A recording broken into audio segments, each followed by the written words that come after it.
আমরা সকলেই কমবেশ জানি যে আল্লাহ সুবহানাহু ওয়া তাআলা আমাদের সকলের রিজিক, আমাদের সকলের হায়াত এটা নির্ধারণ করে রেখেছেন। ঠিক না ঠিক? তো এই যে আল্লাহ সুবহানাহু ওয়া তাআলা আমাদের জন্য হায়াত নির্ধারণ করে রেখেছেন, রিজিক নির্ধারণ করে রেখেছেন, যেটুকু হায়াত, যেটুকু রিজিক নির্ধারিত আছে তার চাইতে বেশি হায়াত, বেশি রিজিক আমরা ভোগ করতে পারবো না। আল্লাহ সুবহানাহু ওয়া তাআলা বলেছেন, ওয়ালা ইউআখিরুল্লাহু নাফসান ইযা জাআ আজালুহা ওয়াল্লাহু খাবীরুম বিমা তা'মালুন। মানুষের যখন সময় এসে যাবে তখন এক বিন্দু পরিমাণ লেট করা হবে না, তখনই তার দুনিয়া থেকে চলে যেতে হবে। তাহলে বোঝা গেল আমাদের হায়াত এবং আমাদের জীবন এগুলো আল্লাহ সুবহানাহু ওয়া তাআলার পক্ষ থেকে কি হায়াত, জীবন নির্ধারিত। রিজিকও আল্লাহ সুবহানাহু ওয়া তাআলার পক্ষ থেকে নির্ধারিত। নবী সাল্লাল্লাহু আলাইহি সাল্লাম বলেছেন, সহিহ হাদিসে আসছে যে একটি শিশু যখন মাতৃগর্ভে 4 মাস বয়স হয় গর্ভের, তখন আল্লাহ সুবহানাহু ওয়া তাআলার পক্ষ থেকে একজন ফেরেশতা আসেন, আল্লাহ একজন ফেরেশতাকে পাঠান। এই ফেরেশতা এসে ওই শিশুর মাঝে রূহ ফুৎকার দেন। রূহ কি করে? ফুৎকার দিয়ে থাকেন। এবং এই শিশু দুনিয়াতে এসে কতদিন হায়াত পাবে, কবে সে দুনিয়া থেকে বিদায় হবে সেটা লিখে দেন। এবং আরো লিখে দেওয়া হয় যে এই শিশু পৃথিবীতে এসে কতটুকু পরিমাণ কি রিজিক ভোগ করবে, কি আমল করবে। তাহলে এই হাদিস থেকে বোঝা গেল আমাদের হায়াত, আমাদের রিজিক এগুলা সব আল্লাহর পক্ষ থেকে নির্ধারিত এবং চূড়ান্ত। ঠিক না বেঠিক?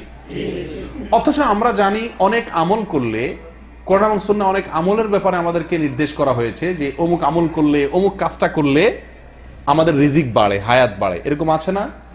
তার ভিতরে একটি উল্লেখ করার মতো সহিহ বুখারীতে আসছে, আনাস ইবনে মালিক রাদিয়াল্লাহু তাআলা বর্ণনা করেছেন, নবী সাল্লাল্লাহু আলাইহি ওয়াসাল্লাম ইরশাদ করেছেন, মান সাররাহু আন ইউবসাতা লাহু ফি রিজকিহি আও ইউনসা লাহু ফি আসারিহি ফালিয়াসিল রাহিমাহ। যদি কেউ চায় তার রিজিক বাড়ায় দেয়া হোক, তার হায়াত বাড়ায় দেয়া হোক, এটা যদি কেউ চায়, আশা করে, তাহলে সে যেন তার আত্মীয় স্বজনের সাথে সুসম্পর্ক বজায় রাখে। আত্মীয় স্বজনের সাথে সুসম্পর্ক বজায় রাখলে কি হবে? রিজিক বাড়বে, হায়াত বাড়বে। তাহলে একটু আগেই আমরা শুনলাম যে কোরআন এবং সুন্নায় আল্লাহ সুবহানাহু ওয়া তাআলা আমাদের রিজিক এবং হায়াত এগুলোর ব্যাপারে এগুলোর পরিমাণ আল্লাহ তাআলা চূড়ান্ত করে রেখেছেন। তাকদীরের উপর আমাদের বিশ্বাস আছে না? ইমানের গুরুত্বপূর্ণ একটি পয়েন্ট হলো তাকদীরের উপরে বিশ্বাস করা। আর তাকদীরের উপরে বিশ্বাস করার মানে হলো আমাদের হায়াত এবং রিজিক আল্লাহ সুবহানাহু ওয়া তাআলা নির্ধারণ করে রেখেছেন, তার ব্যতিক্রম হবে না, এই না? অথচ বুখারীর হাদিস থেকে বোঝা যাচ্ছে যে আত্মীয় স্বজনের সাথে সুসম্পর্ক বজায় রাখলে হায়াত বাড়বে, রিজিক বাড়বে। তো আল্লাহ যদি এটা নির্ধারণ করেই রাখেন, আবার আমল করলে বাড়বে কিভাবে? প্রশ্নটাকে বুঝতে পেরেছেন আপনারা? এই প্রশ্নের উত্তর কি? এই প্রশ্নের উত্তরে একটি হাদিস এবং আল্লামা ইবনে তাইমিয়া রাহিমাহুল্লাহর একটি বক্তব্য উল্লেখ করতে চাই। তিরমিজিতে এক হাদিসে আসছে, নবী সাল্লাল্লাহু আলাইহি ওয়াসাল্লাম বলেছেন যে এক সাহাবী নবী সাল্লাল্লাহু আলাইহি ওয়াসাল্লামকে জিজ্ঞেস করছেন, ইয়া রাসূলুল্লাহ, আমরা অনেক সময় বৈধ ঝাড়ফুঁক নেই, অসুস্থ হলে, অসুবিধা হলে, ঔষধ খাই চিকিৎসা হিসাবে, সতর্কতামূলক ব্যবস্থা গ্রহণ করি সতর্কতার জন্য। তো এই যে আমরা উপায়গুলো অবলম্বন করি, আল্লাহ আমাদের জন্য যা নির্ধারণ করে রেখেছেন, এই উপায়গুলো অবলম্বন করলে কি আল্লাহর নির্দেশ, আল্লাহর নির্ধারণ, আল্লাহর ফয়সালা, আল্লাহর তাকদীরের কোনো হেরফের হয় কিনা? যদি হেরফের না হয় তাহলে এগুলো উপায় অবলম্বন করে লাভ কি? আর যদি হেরফের হয়ে যায় তাহলে আল্লাহর তাকদীর যে পরিবর্তনযোগ্য নয় সেটা কিভাবে হলো? কথা বুঝতে পারছি? তখন নবী সাল্লাল্লাহু আলাইহি ওয়াসাল্লাম ওই সাহাবীকে বলেছেন, হিয়া মিন কাদারিল্লাহ।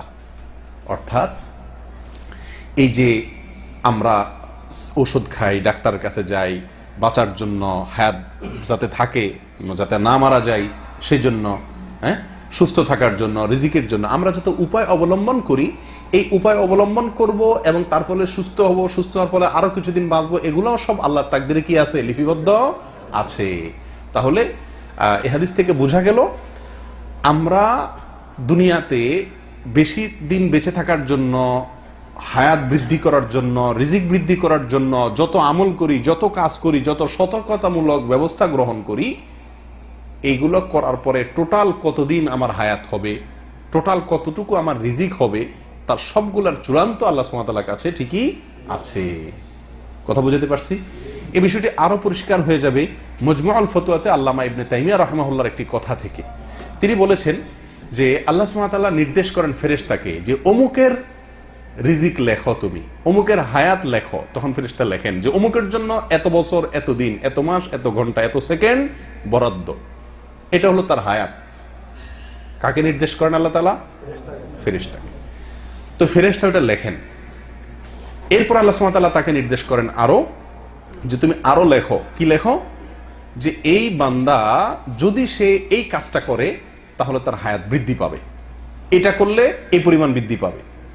এটা হলো শর্ত সাপেক্ষে এক্সটেনশন হায়াত এবং রিজিকের মধ্যে। কথা বুঝাতে পারছি? তখন ফেরেশতা ওইটাও লেখেন। ফেরেশতা জানেন এটা লেখার পরে যে এই লোকটার নিশ্চিত এবং চূড়ান্ত রিজিক বা হায়াত কত দিনের, তার পরিমাণ কি, এটা ফেরেশতা জানেন। কিন্তু ওই যে শর্ত সাপেক্ষে এই কাজ করলে বাড়বে, না হলে বাড়বে না, এটা তার কাজের উপর নির্ভর করবে। এখন সে করে বাড়াইতে পারবে নাকি পারবে না, তার হায়াত টোটাল কোথায় গিয়ে দাঁড়াবে, রিজিকের ফিগার লাস্ট কোথায় গিয়ে দাঁড়াবে, এটা ওই ফেরেশতা জানেন না, আমরাও জানি না।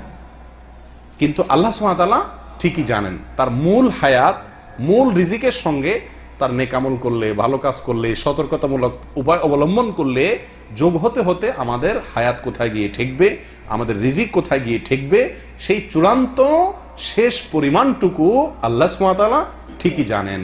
তাহলে আমরা বলতে পারি যে আমাদের তাকদীর এবং রিজিক এটা আগে থেকে আল্লাহ তাআলা চূড়ান্ত করে রেখেছেন। আর আমরা আমলের মাধ্যমে, কাজের মাধ্যমে, সতর্কতামূলক উপায় অবলম্বন করার মাধ্যমে আমাদের রিজিক এবং হায়াত বাড়তে বাড়তে কোথায় গিয়ে দাঁড়াবে সেটাও আল্লাহ সুবহানাহু ওয়া তাআলার এলেমে ঠিকই আছে। অতএব সেটাও আল্লাহর তাকদীরেরই অন্তর্ভুক্ত। তবে তাকদীরের দুইটা শ্রেণী, কিছু পরিমাণ হায়াত, কিছু পরিমাণ রিজিক যে চূড়ান্ত, যেটাকে তাকদীরে মুবরাম বলা হয়, সেটুকু হয়তো আমরা ওই ফেরেশতা জানেন, আমরা তো সেটুকুও জানি না।